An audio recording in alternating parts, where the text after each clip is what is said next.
अखिलेश यादव जी को अपने दिमाग का इलाज कराना चाहिए। जी, ऐसा क्यों? मैं इसलिए कह रहा हूँ जी, कि उत्तर प्रदेश के अंदर धमकी देने वालों की खैर नहीं है। और रही बात धमकियों की, ये बात कर रहे हैं कि बीजेपी के नेता इस तरीके का बयानबाजी कर रहे हैं। ये बहुत अच्छी तरीके से उन सबको पता है कि उत्तर प्रदेश के मुख्यमंत्री माननीय योगी आदित्यनाथ जी जब तक कुर्सी पे बैठे हैं, जब तक कि गुंडे माफिया न पक्ष में रहेंगे न विपक्ष में रहेंगे। तो ये चीज़ बहुत अच्छी तरीके से वो भी जानते हैं। नमस्कार, मैं हूं तानिया कसौधन। स्वागत है आपका ग्राउंड जीरो भारत में। उत्तर प्रदेश, जी हाँ, उत्तर प्रदेश वो प्रदेश जहाँ पर कहा जाता है कि राजनीति अपनी चरम सीमा पर होती है। हमेशा से देखा जाता है कि राजनीतिक उथल पुथल मची रहती है, पार्टियां एक दूसरे पर तंज कसती हैं, नेता मंत्री एक दूसरे पर हमला करते हैं और कुछ इसी तरह एक बार फिर से देखा जा रहा है अखिलेश यादव की तरफ से। जी हाँ, अखिलेश यादव ने इस समय योगी आदित्यनाथ को, जी हाँ, सीएम योगी आदित्यनाथ को एक सलाह दी है, जिसमें उन्होंने कहा है कि योगी आदित्यनाथ को अपना एक मंत्रालय बढ़ा लेना चाहिए, एक धमकी मंत्रालय खोलना चाहिए, क्योंकि देखा जा रहा है कि अखिलेश यादव की तरफ से ये कहा गया कि जो नेता मंत्री हैं बीजेपी के, वो लगातार लोगों को धमकियां देते रहते हैं। अभी एक वीडियो सोशल मीडिया पर वायरल हो रहा है जो कि बीजेपी के विधायक नंद किशोर गुर्जर का है, जिसमें वो धमकी देते हुए नजर आ रहे हैं कि 28 मार्च के बाद अगर आप दिख गए, जी हाँ, उन्होंने किसी को धमकी दी है जिसमें कहा है कि अगर 28 मार्च के बाद आप दिख गए तो गोली आपकी और सीना हमारा। जी हाँ, जिस तरह से ये बयान देखा जा रहा है कि वीडियो वायरल हो रहा है, उसको लेकर के अखिलेश यादव ने सलाह दे डाली है योगी आदित्यनाथ सरकार को कि उन्हें धमकी मंत्रालय खोल लेना चाहिए। तो चलिए हम उत्तर प्रदेश की जनता से जानते हैं कि आखिर उनका क्या कहना है। क्या एक और मंत्रालय बढ़ाने की ज़रूरत पड़ गई है अब सरकार में? तो चलिए हमारे साथ कुछ लोग मौजूद हैं, हम इससे बात करते हैं। सर, आप क्या कहना चाहेंगे कि जिस तरह से अखिलेश यादव ने ये सलाह दी है कि धमकी मंत्रालय खोल लेना चाहिए, आपको क्या लगता है इसकी ज़रूरत है? अखिलेश यादव जी को अपने दिमाग का इलाज कराना चाहिए। जी, ऐसा क्यों? मैं इसलिए कह रहा हूँ जी, कि उत्तर प्रदेश के अंदर धमकी देने वालों की खैर नहीं है। जी, अब अगर लॉ एंड ऑर्डर को मेंटेन करने के लिए अगर कोई बात कही जा रही है, उसको भी वो धमकी के रूप में ले रहे हैं, तो उनको अपने दिमाग का इलाज कराना चाहिए। भाई, ये वो पार्टी, वो सरकार नहीं है कि जहाँ पर सिमी को सामाजिक संगठन कहा जाए और उसमें आतंकवादी निकले। ये भारतीय जनता पार्टी वो पार्टी नहीं है कि जहाँ पर गुंडे माफिया मवाली सरेआम सड़कों पर छेड़खानी करते हुए नजर आएँ और उनके साथ बड़े प्रेम के साथ बर्ताव हो। ये वो पार्टी और सरकार नहीं है जहाँ पर पुलिस वालों को गाड़ी की बोनट पर ले जा कर के उनको धक्का मारा जाए। ये पार्टी नीति और सिद्धांत, लॉ एंड ऑर्डर पर ही निर्भर है और उसमें कही हुई हर बात पत्थर की लकीर होती है। और अगर उस कही हुई बात को वो धमकी के रूप में लेते हैं और धमकी मंत्रालय की बात करते हैं, तो मुझे लगता है कि उनको अपने दिमाग का इलाज कराना चाहिए। जी, तो क्या लगता है कि जब सपा सरकार थी, क्या तब उस समय धमकियां नहीं आई थी, क्या सिर्फ आज ही आ रही है? बाबा, मैं तो कह रहा हूँ ना कि सारे गुंडे माफिया बवाली, अनाचार, दुराचार, व्यभिचार, कुविचार, ये सारे लोगों का जमावड़ा समाजवादी पार्टी के अंदर था और वो उल्टा काम करते थे। वो जनता को धमकियां देते थे, कानून प्रशासन में बैठे अधिकारियों को धमकियां देते थे। अब यहाँ उल्टा हो गया है। अब जो है अपराधी को धमकियां मिल रही हैं, जो समाज विरोधी तत्व हैं उनको धमकियां मिल रही हैं, जो समाज के खिलाफ काम करते हैं उनको कहीं से भी महिमा मंडन का काम नहीं हो रहा है। इसलिए अखिलेश यादव जी को ये अनाप शनाप बयान देना पड़ रहा है और ये बयान एक नेता विपक्ष का ना हो करके एक दिमागी रूप से दिवालिया लोगों का दिमाग जो है बयान लगता है मुझे। इसलिए उनको अपने दिमाग का इलाज कराना चाहिए। तो आपको क्या लगता है, जिस तरह से अखिलेश यादव इस समय सलाह दे रहे हैं और आए दिन वो सलाह दिया करते हैं, तो क्या लगता है आपको कि सलाह देने की क्या ज़रूरत पड़ गई है कि अब धमकी मंत्रालय खुलना चाहिए? देखिए, कहीं ना कहीं माननीय अखिलेश यादव जी जो ये बयान दे रहे हैं, कहीं ना कहीं उनकी सरकारों में ये सब उनके लिए देखा हुआ है, इसलिए वो अपनी सलाह दे रहे हैं इस सरकार में। कि देखिए, पहली चीज़ उनको ये चीज़ बहुत अच्छी तरीके से जान लेनी चाहिए कि ये उत्तर प्रदेश 2017 से नया उत्तर प्रदेश बना है, गुंडा मुक्त उत्तर प्रदेश जिसको बोलते हैं। जो 2017 से पहले गुंडे माफिया जितने थे वो सब मुक्त हो चुके हैं पूरी तरीके। यही बात धमकियों की ये बात कर रहे हैं कि बीजेपी के नेता इस तरीके का बयानबाजी कर रहे हैं। ये बहुत अच्छी तरीके से उन सबको पता है कि उत्तर प्रदेश के मुख्यमंत्री माननीय योगी आदित्यनाथ जी जब तक कुर्सी पे बैठे हैं, जब तक कि गुंडे माफिया न पक्ष में रहेंगे न विपक्ष में रहेंगे। तो ये चीज़ बहुत अच्छी तरीके से वो भी जानते हैं। और रही बात कि अखिलेश यादव जी जो इस तरीके की जो राय मशवरा दे रहे हैं, वो राय मशवरा माननीय मुख्यमंत्री जी को ज़रूरत नहीं है। वो आप अपने लिए राय मशवरा रखिए कि 27 में आपको किस तरीके से सत्ता में आ पाएंगे कि भविष्य में भी नहीं आएंगे। जी, तो क्या लगता है जिस हिसाब से देखा गया कि विधायक नंद किशोर गुर्जर ने जो अभी धमकी दी है, क्या आपको लगता है कि अब योगी आदित्यनाथ इस पर कोई कार्रवाई करेंगे? वो पहली चीज़ धमकी है ही नहीं है, वो जुमला है। अच्छा, वो कैसे कह सकते हैं? वो जुमला है, वो सब धमकियां नहीं चलती हैं भाई। धमकी का काम खत्म हो चुका है 2017 के बाद से। धमकी होती क्या है? धमकी कोई दे ही नहीं सकता इस सरकार में। धमकी देने का मतलब समझ रही हैं?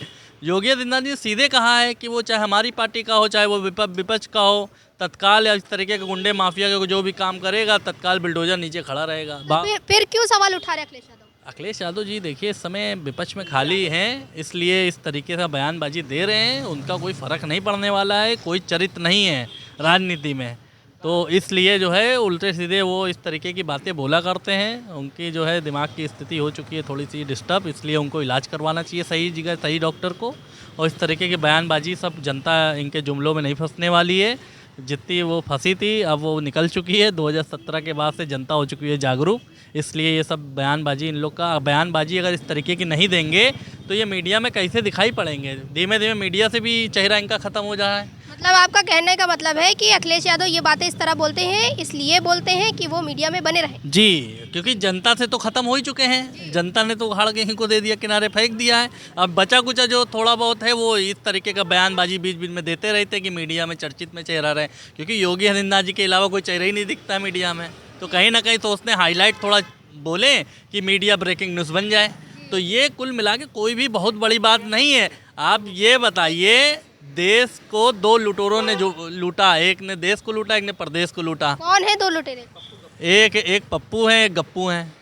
और जो बात ये कर रहे हैं, इन लोग की अब राजनीति पूरी तरीके से ख़त्म हो चुकी है। अब इन लोग का कोई चरित्र रहा नहीं है। तो आप क्या कहना चाहेंगे? जिस तरह से लोग कह रहे हैं कि अखिलेश यादव की ये बौखलाहट देखने को मिल रही है कि वो इस तरह के बयान दे रहे हैं, सलाह दे रहे हैं, आपको क्या लगता है, बौखलाहट है या फिर सलाह है? आपको क्या लगता है कि बौखलाहट है? अब लोग तो यही कह रहे हैं ना। और लोग नहीं कह रहे हैं, ये तो मीडिया वाले कह रहे हैं। अच्छा भाई, किसी को धमकी दे देना ये अच्छी बात है। जी आपको क्या समझ में आ रहा है कि ये धमकी देना अच्छी बात है? जी किसी को धमकी देना ये लोकतंत्र के खिलाफ है। जी यहाँ लोकतंत्र नाम की चीज़ नहीं है। ये तो राजशाही चला रहे हैं योगी जी, और जो कह रहे हैं वही सही। तो आप अखिलेश यादव के बयान से सहमत है कि धमकी मंत्रालय खुलना चाहिए? बिल्कुल खुल जाना चाहिए ठो, और उसमें बड़े बड़े ऑफिसर नियुक्त कर दिए जाए और उनका एक चीफ सेक्रेटरी अलग से नियुक्त कर दिया जाना चाहिए। क्या लगता है इस मंत्रालय को संभालने के लिए ऐसा कौन सा मंत्री होगा जो लायक होगा और बैठ सकता है? इसके लिए तो खुद योगी जी को ले लेना चाहिए इस विभाग को। अच्छा क्यों साहब, भाई गृह मंत्रालय उनके पास ही है, तो धमकी वाला भी अपना खुद ले ले। अच्छा और कौन संभाल पाएगा? या तो उन्हीं को दे दे, जो धमकी दे रहे हैं उन्हीं को दे दे। जी, तो क्या उसके फर्क पड़ता है? इससे पहले क्या जो सरकारें थी उसमें धमकी नहीं दी जाती थी? क्या तब जरूरत नहीं थी? नेताओं के द्वारा कोई धमकी नहीं दी गई। वो आपस में कोई लड़ाई लड़ रहा है, वो एक दूसरे को धमकी दे रहा है, वो अलग बात है धमकी। लेकिन ये ऐसी धमकी नेताओं के द्वारा, क्या बाबा धमकी नहीं देते हैं? ये कर दूंगा, बुलोरो चढ़ा दूंगा, फला चढ़ा दूंगा। वो तो अपराधियों के लिए है ना, वो तो अपराधियों। कौन सा अपराधी है? 2 अपराधी मारे गए, इसके अलावा और भी कितने अपराधी जिंदा है जो यानी कि बिल्डोजर बाबा के नाम से और एनकाउंटर के लिए जो जाना जाता है, जो अपराधियों का एनकाउंटर हो रहा है, उसमें सिर्फ 2 अपराधी मारे। इनकाउंटर बहुत फर्जी भी तो हुए हैं। अच्छा आपको सब सही लग रहा है कि सब इनकाउंटर सही हैं? जिसको पाए उसको मार दिए। अगर वो टोपी लगाए तो बड़ी जल्दी मारा जाएगा। अच्छा, मतलब धर्म को देखते हुए मार रहे हैं। अरे वो तो कपड़े से पहचान लिए जाते हैं ना। जी हाँ? जी जी। विकास दुबे, आशीष शुक्ला, ये सब जो है ये क्या है? ये भी अपराधी थे। टोपी लगाते थे? नहीं, टोपी नहीं लगाते थे, अपराधी था वो तो सीओ नहीं मारा गया होता तो कब से उसका राजकाल चल रहा था। वो तो सीओ को मारा, इसके पहले और तमाम लोगों को मारा। रिकॉर्ड्स में तो देखा गया है कि कितने यादव है, कितने गुप्ता है, कितने पंडित है, बहुत सारी लिस्ट में नाम है। सिर्फ आप क्यों टोपी वालों को देख रहे हैं? टोपी वाले को नहीं देख रहे हम। टोपी वाले को इसलिए देख रहे हैं कि उनके ना अभी ये दंगा हुआ या नागपुर में, उसमें तो भाजपाइयों के नाम आए, अच्छा कार्यकर्ताओं के, बजरंग दल वालों के नाम आए, लेकिन कैमरा जो मीडिया जो है वो टोपी वालों की तरफ कैमरा दिखाई। अच्छा, मतलब मीडिया झूठ बता रही है। सारी मीडिया जो है टोटल गोदी मोदी मीडिया है। सारी मीडिया गोदी है। अच्छा, किसी एक चैनल का नाम लेके बताइए। जितने बड़े चैनल हैं मैं उनकी बात कर रहा हूँ, जैसे आप जैसे यूट्यूबर की बात मैं नहीं कर रहा हूँ। जी हम यूट्यूबर नहीं, हम डिजिटल हैं। कौन सा है आपका? देखिए नाम अच्छा डिजिटल है, कोई बात नहीं, डिजिटल तो सभी होते हैं आजकल। तो एक आदमी डिजिटल है, जो मजदूरी करता है वो भी डिजिटल है। अरे वाह, ये मैं कह रहे हैं कि जितने अल्टरनेट मीडियाज इस समय चल रहे हैं, जो यूट्यूबर्स है, ये जो इन्फ्लुएंसर्स है, वो भी डिजिटल हैं। और इस समय जो मीडिया है, जी हाँ, चाहे वो छोटे स्तर की मीडिया हो या बड़े लेवल की मीडिया हो, वो सारी गोदी मीडिया है, ये इनका कहना है। और इनका कहना है कि नागपुर हिंसा में या फिर जितने भी अपराध हो रहे हैं, उन सब में सबसे ज़्यादा टोपीधारियों को देख करके एनकाउंटर हो रहा है। सरकार टोपीधारियों को देख करके ही इस समय कार्रवाई कर रही है। तो चलिए आप क्या कहना चाहेंगे, इनके बयान पर कुछ कहेंगे आप? देखिए, इनका एक पर्सनल जो भी मुद्दा रहा है, जो बयान है, मैं उस पर टिप्पणी नहीं करूँगा। लेकिन हाँ, मैं इतना ज़रूर कहूँगा कि ये गुंडे माफिया की अगर बात कर रहे हैं तो ये शायद भाई साहब भूल चुके हैं कि 2017 से पहले समाजवादी पार्टी की सरकार थी, जो आज बात कर रहे कानून व्यवस्था की कि कानून व्यवस्था नहीं सही है, गुंडे माफिया का राज चल रहा है। 2017 से पहले माननीय मुख्यमंत्री अखिलेश यादव जी थे।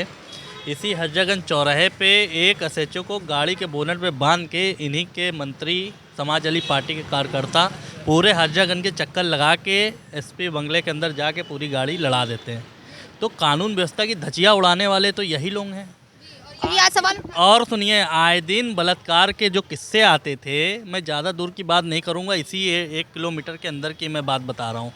मुख्यमंत्री आवास के पीछे ठीक नाला है, वहाँ पे आए दिन लड़कियों की लाश मिलती थी, बलात्कार होके वहाँ पे लाशें पड़ी रहती थी। ये क्या बात करेंगे कानून व्यवस्था की और यहाँ पे गुंडे माफिया लोगों की? जो गुंडे माफिया खुद पाल के रखा हो, इस तरीके के कांड आए दिन के होते रहें, जो खुद इतने बढ़िया पद पे जो बैठे रहें, वो बयान देते हैं, बच्चों से गलतियां हो जाती हैं, वो क्या बात करेंगे? इस सरकार पे उंगली उठाने से पहले शर्म आनी चाहिए इन लोग को। इन लोग का चरित्र क्या है, इन लोग की सोच क्या है, इन लोग की मानसिकता क्या है? बिल्कुल 2 कौड़ी की मानसिकता वाले। तो आपको तो 2 कौड़ी की मानसिकता बता दी। मतलब उसको थोड़ा बता रहे हैं, मैं कौन नेता हूँ? मैं मिनिस्टर हूँ क्या? आप ही की बातों को लेकर के कहा। नहीं ना, मेरी बात को लेके कहा होगा तो मैं उनकी बात को थोड़ा मैं मना कर सकता हूँ। वो बोले, स्वतंत्र हैं। जी, तो आप भी हाँ, तो हमको जो समझ में आएगा हम बोलेंगे, जो उनको समझ में वो आएगा वो लेकिन आपने तो मीडिया पे ही सवाल खड़ा कर तो मीडिया पे सवाल तो सबको ही खड़ा कर रहा है, मैं अकेले थोड़े खड़ा करने वाला हूँ। मीडिया कहाँ दूध की धुली हुई है। चलिए बहुत बहुत धन्यवाद। तो देखा आप सबने कि कैसे जनता का कहना है कि कहीं ना कहीं जो अखिलेश यादव ने ये बयान दिया है, ये सलाह दी है योगी आदित्यनाथ सरकार को, वो उनकी बौखलाहट देखने को मिल रही है। जी हाँ, लोगों का ये कहना है कि इनकी मानसिकता खराब हो गई है, इनकी मानसिकता सही नहीं है और इनका मानसिक संतुलन जो है, जो इस समय बिगड़ चुका है, उसका इलाज करवाना चाहिए। लेकिन वहीं कुछ लोग हैं जो सीधे मीडिया को भी दोषी ठहरा रहे हैं कि मीडिया गलत अफवाह फैला रही है, गलत समाचार लोगों तक पहुंचा रही है। वहीं इन लोगों का ये भी कहना है कि अभी जो देखा जा रहा है कि जितने भी एनकाउंटर्स हुए हैं, जितने भी घरों पर बुलडोज़र चले हैं, कि अपराधियों के नहीं चले, बल्कि एक समुदाय को देखते हुए, टोपीधारियों की बात की है कि टोपी वालों को देखते हुए ये एनकाउंटर्स हुए हैं, ये बुलडोज़र चले हैं। तो लोगों का कहीं ना कहीं ये भी कहना है कि एक मंत्रालय खुल जाना चाहिए धमकी मंत्रालय के नाम से। लेकिन ज़्यादातर लोग अभी योगी आदित्यनाथ के समर्थन में है कि अखिलेश यादव को इस तरह की सलाह नहीं देनी चाहिए, उनका मानसिक संतुलन बिगड़ चुका है। तो क्या उनका मानसिक संतुलन बिगड़ चुका है? इसकी राय आप हमें कमेंट करके बता सकते हैं। तब तक के लिए जुड़े रहिए ग्राउंड ज़ीरो भारत के साथ। कैमरा पर्सन रमन के साथ मैं तान्या कसौधन, लखनऊ।